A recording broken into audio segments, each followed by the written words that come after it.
السلام علیکم ورحمۃ اللہ وبرکاتہ۔ حضرت ابراہیم علیہ السلام اور آپ کے بیٹے اسماعیل علیہ السلام کے ہاتھوں سے مسجد حرام خانہ کعبہ کی تعمیر کروائی گئی۔ یہ دنیا کی سب سے پہلی مسجد ہے اور رسول اللہ صلی اللہ علیہ وسلم نے مدینہ ہجرت کرنے کے بعد صحابہ کے ساتھ ایک اور مسجد بنائی جسے مسجد نبوی کہا جاتا ہے۔ مسجد نبوی ایک بڑا چھپر تھی جس کو چاروں طرف سے مٹی اور کھجور کے پتوں سے گھیر دیا گیا تھا۔ مسجد میں رات کے وقت روشنی کا کوئی انتظام نہ تھا۔ مسجد نبوی میں ہجرت کے 90 سال چراغ جلایا گیا۔ پہلا شخص جس نے مسجد نبوی میں رات کو چراغ جلایا وہ تمیم داری ہے۔ تمیم داری نے سن 9 ہجری میں اسلام قبول کیا۔ اس وقت مکہ فتح ہو چکا تھا اور تقریباً سارا عرب اسلام میں داخل ہو چکا تھا۔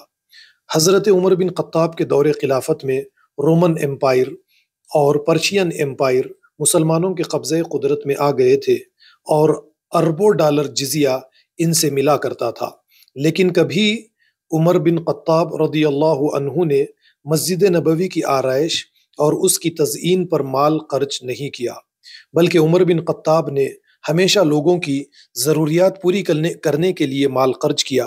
مسجد حرام، مسجد نبوی یہ دونوں سادہ حالت میں موجود تھی، لیکن آج بستی بارکس میں کثرت سے عالیشان مسجدیں تعمیر ہو رہی ہے۔ ان کی آرائش اور تزئین پر لاکھوں کروڑوں روپے خرچ کیے جا رہے ہیں۔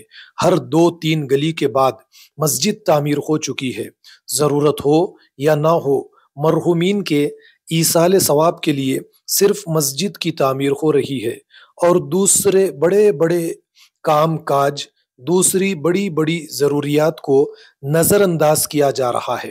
مالدار مسلمانوں سے ہماری گزارش ہے کہ ثواب صرف مسجد کی تعمیر یا مسجد کی تزئین یا آرائش پر نہیں، بلکہ انسانوں کے اور بھی مسائل ہے۔ ان مسائل پر مال لگائے، انشاءاللہ ثواب ملے گا۔ کوئی بیمار ہے، اس کا علاج کروائے۔ بہت سے ایسے غریب ہیں ہماری اپنی سوسائٹی میں جو پیسے نہ ہونے کی وجہ سے موت کا انتظار کر رہے ہیں، اور بہت سے پیسے نہ ہونے کی وجہ سے وفات پا چکے ہیں۔ اللہ ان کی مغفرت فرمائے۔ بس اب مسجدوں کو چمکانے، بنانے، سجانے سے زیادہ ثواب انسانوں کے مسائل حل کرنے میں ہے۔ انسانوں کی جان بچانے میں زیادہ ثواب ملے گا۔ مسجدوں کی ضرورت اب بارکس میں ختم ہو چکی ہے۔ جہاں ضرورت ہو وہاں پر مسجد تعمیر کیجیے۔ اللہ رب العالمین نے سورہ توبہ کی آیت نمبر 19 میں فرمایا، اجعلتم سقایۃ الحاج و امارت المسجد الحرام کمن آمن باللہ والیوم الآخر وجاہد فی سبیل اللہ لا یستعون عند اللہ واللہ لا یہدی القوم الظالمین۔ کیا تم نے حاجیوں کو پانی پلانا اور مسجد حرام کی خدمت کرنا اس کے برابر کر دیا جو اللہ اور آخرت پر ایمان لائے اور اللہ کی راہ میں جد و جہد کرے؟ یہ برابر نہیں۔ یہ سورہ توبہ کی آیت نمبر 19 ہے۔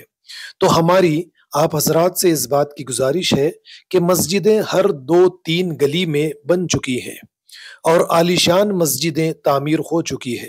کسی گلی میں تو 2 مسجدیں موجود ہے۔ لہٰذا اب ہماری اپنی سوسائٹی میں مسجدوں کی ضرورت ختم ہو چکی ہے۔ تعلیمی ادارے قائم کیجیے۔ جو قرض دار ہے ان کی مدد کیجیے۔ جو مریض ہے اور مال نہ ہونے کی وجہ سے اپنا علاج نہیں کروا سکتے، ان کے علاجات کروائیے۔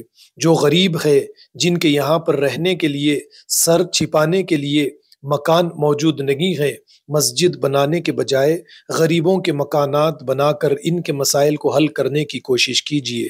انشاءاللہ مسجد کی تعمیر سے زیادہ ثواب اللہ رب العالمین ہمیں ان کاموں پر دے ڈالیں گے، اور ہمارے مرحومین کو صحیح ایصال ثواب پہنچانے کا اس سے زیادہ بہتر طریقہ اور کوئی نہیں ہو سکتا۔ سورہ مائدہ میں اللہ رب العالمین نے فرمایا، وَمَنْ أَحْيَاهَا فَكَأَنَّمَا أَحْيَا النَّاسَ جَمِيعًا۔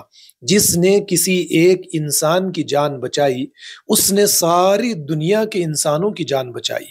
والسلام علیکم ورحمۃ اللہ وبرکاتہ۔